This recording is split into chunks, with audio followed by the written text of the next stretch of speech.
your opponent has children in the school district. Do you have children in school? Not yet. I was just married 2 years ago, and it is a very conscious decision that I did not have children before I was married.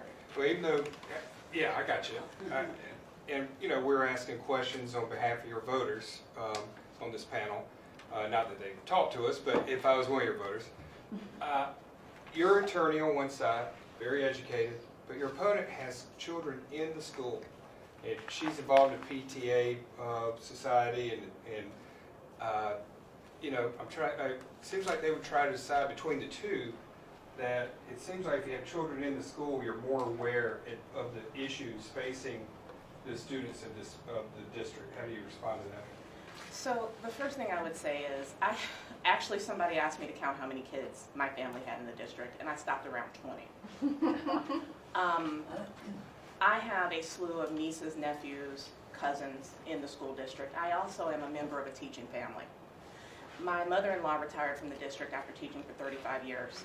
I have 2 brothers-in-law and a sister-in-law who still teach, and I have a father-in-law who's in facilities and maintenance. I think that when you have children in the district, you are very aware of what's happening in your child's classroom and your child's school. But to say that you have an automatic knowledge of what happens to everybody's child, I think is an overassumption. And as a trustee, you have to be ready and willing to go into community and see what's happening to everyone's child. And I try very hard to do that. Social media brings up a great point.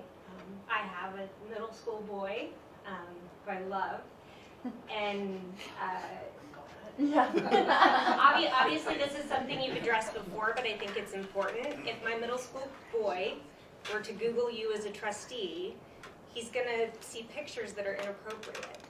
How do you, as a representative in our community, if he Googles your YouTube channel and talks about dating and your 10-year-old and boudoir photo shoots, as a parent, that's really concerning to me. I just have to be honest. I want my son to see the trustees as professionals, and I want him to see them as a mentor. And for me, not being able to allow him to Google your name and click images is a challenge. I just have to be honest. As a mom, that I would not want my 11-year-old to see pictures of you. That's a difficulty for me. In a school board position, if you want to run for assembly, if you want to run for something that's not the head of our school district, maybe, but how do you answer that? And I know you've addressed it before and other people have different views, but that is a concern for me. Okay, I respect your opinion. I think that we should teach our kids not to judge people based on their photos.